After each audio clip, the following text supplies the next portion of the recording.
Hello welcome to జాటీవీ. రైతు discom వద్దే వద్దు, ఇందులో సాంకేతిక చట్టపరమైన లోపాలు. రైతు డిస్కమ్ డిస్ట్రిబ్యూషన్ లైసెన్స్ కోసం రాష్ట్ర ప్రభుత్వం చేసిన దరఖాస్తును తిరస్కరించాలని తెలంగాణ ఎలక్ట్రిసిటీ రెగ్యులేటరీ కమిషన్కు BRS LP deputy floor leader Harish Rao విజ్ఞప్తి చేశారు. కొత్త డిస్కంలో రాష్ట్ర ప్రభుత్వం చేసిన ప్రతిపాదనలో అనేక అభ్యంతరాలు, లోపాలను ఎత్తి చూపిన ఆయన ఈఆర్పీకి లేఖ రాశారు. నీళ్లు, నిధులు, నియామకాలతో పాటు రాష్ట్ర ఆవిర్భావానికి మరో ముఖ్య కారణమైన విద్యుత్ను తెలంగాణ సమాజంలో విడదీసి చూడలేమని పేర్కొన్నారు. నాటి సమైక్య పాలకులు అమలు చేసిన విద్యుత్ సంస్కరణలే బషీర్బాగ్ కాల్పులకు దారి తీసిన ఉదంతాన్ని ఈ సందర్భంగా ప్రస్తావించారు. రైతాంగంపై కరెంటు ఛార్జీల భారం మోపడంతో నాడు కేసీఆర్ డిప్యూటీ స్పీకర్ పదవికి రాజీనామా చేసి మలిదశ తెలంగాణ ఉద్యమానికి శ్రీకారం చుట్టిన చారిత్రక వాస్తవాన్ని గుర్తు చేశారు మాజీ మంత్రి ఎమ్మెల్యే హరీష్ రావు.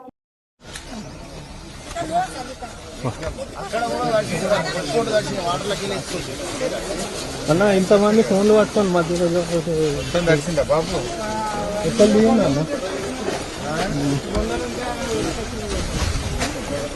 మొత్తం మధ్యలో ఏమో నీళ్ళ గుంతల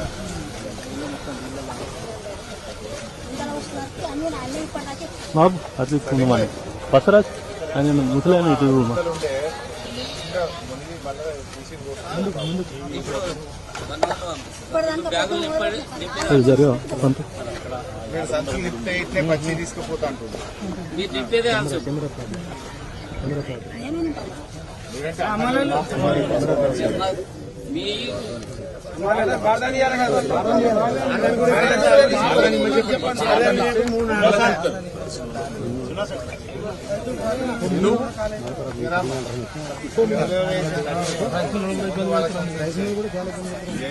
ఒక్కొక్క లారీకి 3 క్వింటాలు 4 క్వింటాలు కట్టి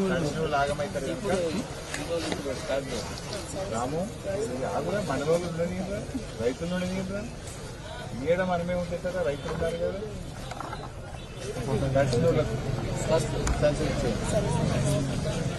మీకు ఇస్తారు సంచులు తొందరగా దర్శనం అందరు నిద్ర సార్ దండం పెడితే అవి కటింగ్ అయితే చేయకమని చెప్పండి సార్. మళ్ళీ ఇప్పుడు ఒక్కొక్క కిలో 2 కిలో 3 కిలోలు ఆ సారే మేము కూడా మళ్ళీ ఇబ్బంది పెడతారు. మీరు చెప్తేనే కదా అన్నమాట, మీరు చెప్తే ఇప్పుడు ఒకటో కొట్టుడు ఒకటే తక్కువ అది అట్లా చేస్తే మళ్ళీ ఒక కొడతాడు హరీశ్రావు అంటారు, హరీశ్రావు అంటారు.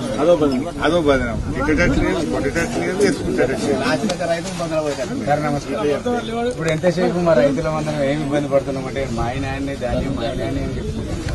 మీ దయ వలన కొంచెం మాకు సీసీ చేయించి మంచిగా చేయించి కొంచెం షెడ్లా ఏర్పాటు చేయింది కొంచెం మాకు. ఎందుకంటే సార్ ఈ ఇబ్బంది కొంచెం మీరే చూడాలి, మాకు ఎవరు చూడలేదు. పెద్దలు మీరే దయచేసి మీరే చూడాలి. ఈ పనులన్నీ మీరే చేయించారు, ఇవి కూడా మీరే చేయించారు. పట్టించుకుంటూ లేరు సార్, చిన్న కోటను పట్టించుకునే లేరు. మీరే సార్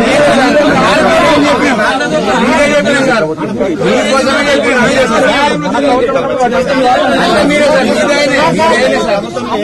మీదైనా సార్ ఈ కాంగ్రెస్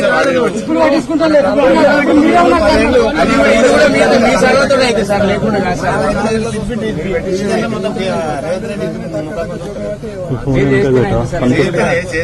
నాకు బాధ్యత లేదా చేయాలి సార్ మీరు, ఎందుకంటే మమ్మల్ని బాధ్యత లేదా మీ కొడుకు లెక్క చూసుకుంటారు. మేము కూడా కాళేశ్వరం నీళ్ళు తెచ్చిపెట్టాలి ఈ పంట లేదా ఈ యాసంగిత పంట ఎక్కడిదే కాళేశ్వరం నీళ్ళు లేకపోతే లేదు సార్.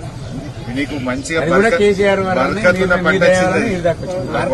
గోదావరి నీళ్లకు పంట కూడా బలువు వచ్చింది, బరకతున్నది. ఈ దరిద్రం ఏంటంటే వీడు కొంటలేదు. పంట వండించుడు అల్కగైంది, ఇప్పుడు అమ్ముకున్నాడు కష్టమైంది. ఎందుకంటే పండించుడు కష్టం ఉండు, బోర్లేసుడు అది చేసుకున్నావురా అంటే పండించుడు అల్కగైంది, అమ్ముకున్నాడు కష్టం. 6 నెలలు కష్టపడి పండించుకుంటే ఈయన కొనడానికి ఇబ్బంది చేస్తుంది సార్. ఈ సన్ఫ్లవర్ అట్లా చేస్తుండ్రు, ఇది అట్లా చేస్తుంది సార్. జర ఏదైనా మీరే దాంట్లో టీవీ చూస్తారో లేదా రోజు దాన్ని అంటున్నారు చేస్తున్నాం సార్, చూస్తున్నాం టీవీలలో చూస్తున్నాం, ఫోన్లలో చూస్తున్నాం సార్. పొద్దుగాల పొద్దుకి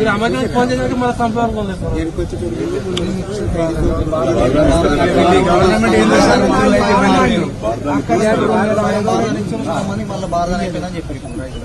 అది బారదాని గురించి అంటే దాన్ని మన ఐకేపులకు ప్రాబ్లం వాళ్ళు ఉంటాయి వాళ్ళు. అది వాళ్ళ గురించి కానీ ఈ ధాన్యం పోవాలి, మనం వెంబడెంబడి పోవాలి. నాణ్యమైన పొద్దుగాల 6 గంటలకు వారబట్టి వచ్చినాయి కదండి. సార్ వస్తున్నా సార్, మీరు మీకు ఆ బాధ్యత ఉంది కాబట్టి వచ్చింది సార్. బాధ్యత లేని వాళ్ళు ఎవరు రాలే ఇప్పటిదాకా. సార్ మీరు మీరు మీరు ఉన్నారు కాబట్టి బాధ్యత తీసుకోవాలి. మా పబ్లిక్ అని మీరు వచ్చింది సార్, మా మనుషులు చేస్తా. నాకు 7 రోజులు పోవాలి. ఫస్ట్ మనూరికే వచ్చిన. Okay okay. నేను ఎంఆర్ఓను ఏపీఓ ఇద్దరు ఏపీఎం నేనే ఉండమని సార్ ఉంటాడు, ఆయన ఎప్పుడు ఉంటుంది సార్. ఉంటుంది ఈ తడిసిన తడిసిన వాళ్ళకి మొదలు సంచులు ఇస్తాడు. తడిసిన వాళ్ళు నింపుంది. తడిసినట్టు ట్రాక్టర్ల మీద ఎక్కిస్తే దించుకుంటాం. ఇక ముందు అయితే వీళ్ళని బయట పడేస్తే మళ్ళీ పొద్దుటి వరకు మొలకలేదు.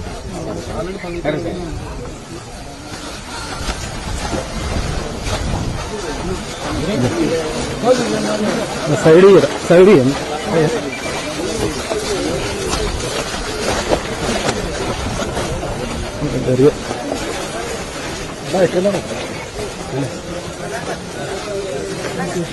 ముందట ఈయన పెడతాడు, ఈయన పెడతాడు.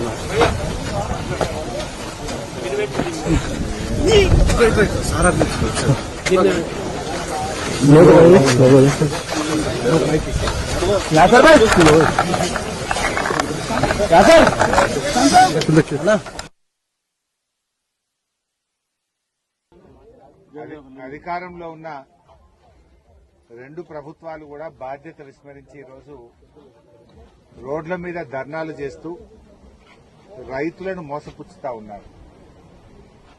ఇవాళ రాష్ట్రంలో అధికారంలో ఉన్న కాంగ్రెస్ ప్రభుత్వం వడ్లు గాని, మక్కలు గాని, సన్ఫ్లవర్ గాని, శనగలు గాని, జొన్నలు గాని కొనండి అంటే కేంద్రం మీద నెపం నెట్టివేస్తూ పెంచిన పెట్రోల్, డీజిల్ ధరలు తగ్గించాలని కాంగ్రెస్ నాయకులు ఒకవైపు ధర్నా చేస్తా ఉన్నారు. ఇవాళ కేంద్ర ప్రభుత్వం ఎఫ్సీఐ లెవీ కోటా రాష్ట్రానికి ఇవ్వకుండా రాష్ట్రంలో మక్కలు గాని, శనగలు గాని, జొన్నలు గాని, సన్ఫ్లవర్ గాని రాష్ట్రానికి కోటా ఇవ్వకుండా, సకాలంలో ఎరువుల కోటా ఇవ్వకుండా, వాళ్ళేమో వడ్లు కొనాలి అని బీజేపీ భరోసా అనుకుంటా వాళ్ళు రోడ్లెక్కి తిరుగుతా ఉన్నారు. ఢిల్లీలో అధికారంలో ఉన్నోడు రోడ్లెక్కుతుండు, రాష్ట్రంలో అధికారంలో ఉన్నోడు కూడా రోడ్డెక్కే తిరుగుతుండు. అంటే తమ బాధ్యతల్ని విస్మరిస్తూ రైతాంగాన్ని అలా ఇబ్బందుల పాలు చేస్తున్నది ఢిల్లీలో అధికారంలో ఉన్న బీజేపీ, రాష్ట్రంలో అధికారంలో ఉన్న కాంగ్రెస్. ఆనాడు కేసీఆర్ గారు బీఆర్ఎస్ ప్రభుత్వం ఉన్నప్పుడు 10 ఏళ్లలో ఎరువులకు ఇబ్బంది రాలేదు, 10 ఏళ్లలో వడ్ల కొనుగోలుకు ఇబ్బంది రాలేదు. మరి ఈ రోజు ఎందుకు వస్తా ఉంది? మీకు చిత్తశుద్ది లేదు, రైతుల పట్ల చిత్తశుద్ది లేదు. వాస్తవానికి రోహిణి కార్తె వచ్చింది. గతంలో ఎప్పుడైనా రోహిణి కార్తె వచ్చే వరకు దాదాపు వడ్లు అయిపోతుండే. మీరు మొదలు నెల రోజులు వడ్ల కొనుగోలును ఆలస్యం చేసినారు. ఒక నెల రోజులు ఆలస్యం చేసింది.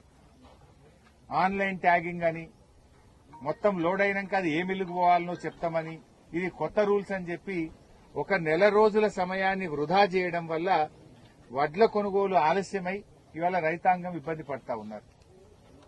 ఇప్పటిదాకా సగం ధాన్యం కూడా పోలేదు, ఇంకా సగం ధాన్యం మార్కెట్లలో, కల్లాల్లో రైతుల దగ్గరనే ఉంది. ముఖ్యమంత్రి ఏమంటున్నాడు? 80% కొన్నాం, 20 పైసలే ఉంది అంటున్నాడు. మరి నువ్వు హైదరాబాద్ లో కూర్చుంటే నీకు నిజాలు తెలియవు. ఏ మార్కెట్కి పోయినా, ఏ ఊరికి పోయినా కూడా 50% ధాన్యం పోయింది, ఇంకా 50% ధాన్యం రైతుల దగ్గరనే ఉన్నది. ప్రభుత్వం పూర్తి అవగాహన రహిత్యంతో, బాధ్యతా రహిత్యంతో ప్రభుత్వం పనిచేస్తా ఉంది. ఇలా వర్షాలు పడి మొత్తం అన్ని గ్రామాల్లో రాష్ట్ర వ్యాప్తంగా కూడా వడ్లు తడిసిపోయినాయి.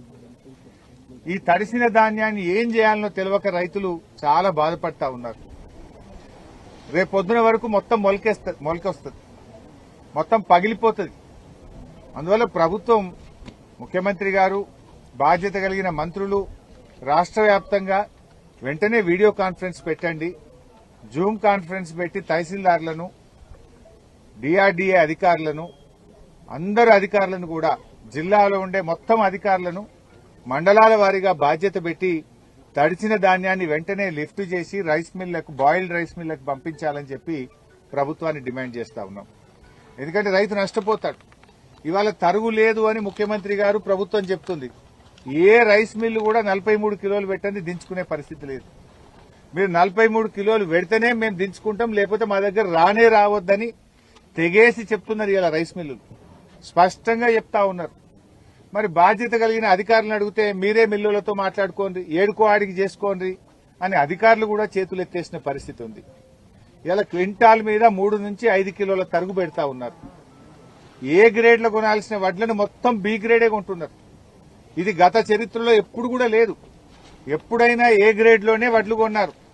కానీ ఈ సంవత్సరం మాత్రం మంచి వడ్లను కూడా బి గ్రేడే రాస్తున్నారు. అటు బి గ్రేడ్ పేరు మీద ఎకరాకు రైతు 600-700 రూపాయలు నష్టపోతున్నాడు.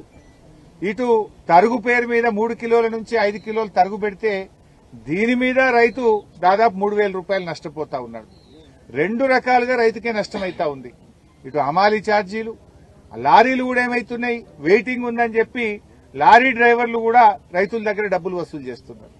ట్రాక్టర్ల మీద పెడితే 3 రోజుల దాకా అన్లోడ్ అయితే లేదని ట్రాక్టర్లకు కూడా 3 అంతలు 4 అంతలు ఇలా రవాణా ఛార్జీలు కూడా పెరిగి అది కూడా రైతుల మీదనే భారం పడతా ఉంది.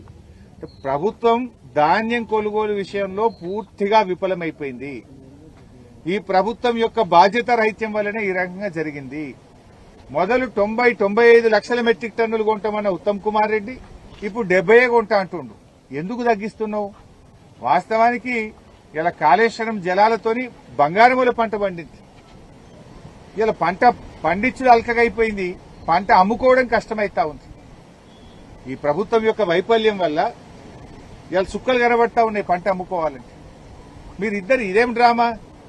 డీజిల్ పెట్రోల్ ధర పెరిగినాయని కాంగ్రెస్ వాడు రోడ్ ఎక్కుతాడు, వడ్లు కొనాలని బీజేపీ రోడ్ ఎక్కుతాడు. ఒకడు ఢిల్లీలో అధికారంలో ఉన్నాడు, ఒకడు రాష్ట్రంలో అధికారంలో ఉన్నాడు. మీరు బాధ్యతలు విస్మరించి మీరు ఇవాళ ప్రజలను ఇబ్బందులకు గురి చేస్తున్నది మీరు. ఇవాళ కేంద్ర ప్రభుత్వం నుంచి కొనమనండి. రాష్ట్రానికి కేవలం ఇప్పుడు 51 లక్షల మెట్రిక్ టన్నులే మీరు కోటా ఇచ్చిండ్రు.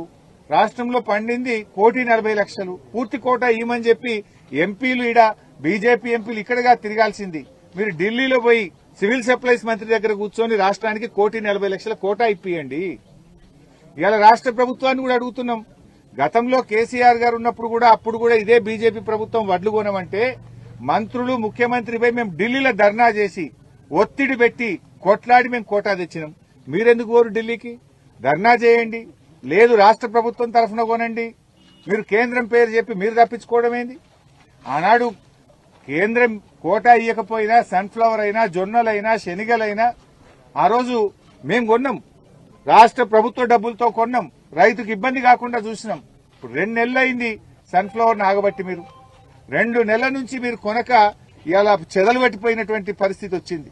ఇవాళటికి కూడా గన్ని బ్యాగులు రాలే సన్ఫ్లవర్ కు. నేను వెంటనే రైతులకు గన్ని బ్యాగులు పంపాలి. ఇటు సన్ఫ్లవర్ కు షార్టేజ్ ఉంది, అదేవిధంగా hi this is Swathi. Like చేయండి, షేర్ చేయండి, కమెంట్ చేయండి అండ్ సబ్స్క్రైబ్ చేయండి GR TV.